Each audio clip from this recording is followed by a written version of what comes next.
नमस्कार, मास्टर रेसिपीजमध्ये सगळ्यांचं मनापासून स्वागत। मला नेहमी एक गोष्ट खटकते ती अशी की घरची जी मंडळी असतात म्हणजे घरची बाई छान स्वयंपाक करते आणि कधी-कधी आपण पुरुष मंडळी बेदरकारपणे कुठेतरी कोणी म्हटलं खाऊन घेतलं, कोणी म्हटलं चाललं गेलं जेवायला, काही पार्टीज केली आणि मग ते उरतं तर ते छान वाटत नाही।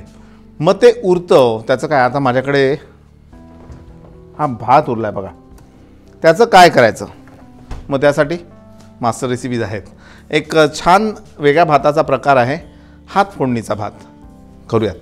हा उरलेला भात आहे, याला काहीच करायचं नाही, थोडंसं पाण्याचा हात घ्यायचा, हात स्वच्छ धुवून घ्यायचे, अंगठी बिंगठी असेल तर काढून ठेवायची आणि हे असं एकत्र करायचं म्हणजे हा थोडासा मोकळा होतो।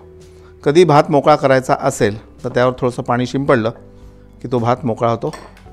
अशा पद्धतीने नूडल्स करता सुद्धा मी हेच म्हणेन की नूडल्स जर तुम्हाला फ्रीजमध्ये ठेवलेले मोकळे करायचे असतील तर पाणी शिंपडायचं आणि मोकळं करून घ्यायचं। आणि पॅनमध्ये आपण तेल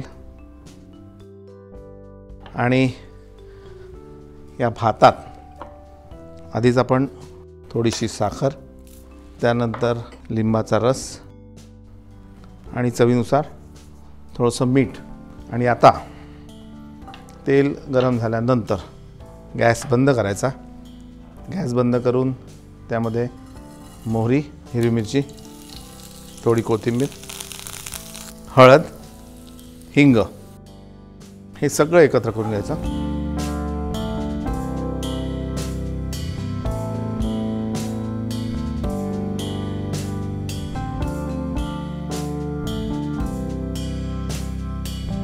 आणि हा भात जो आहे तो आम्हाला लहानपणी आई तयार करून द्यायची आणि अशा हातानेच त्याला कालवून तो बनवायची। याला नंतर गरम करायचं नाही आहे आणि त्याच्यातच याची मजा आहे। येस, याला सर्व करू आपण।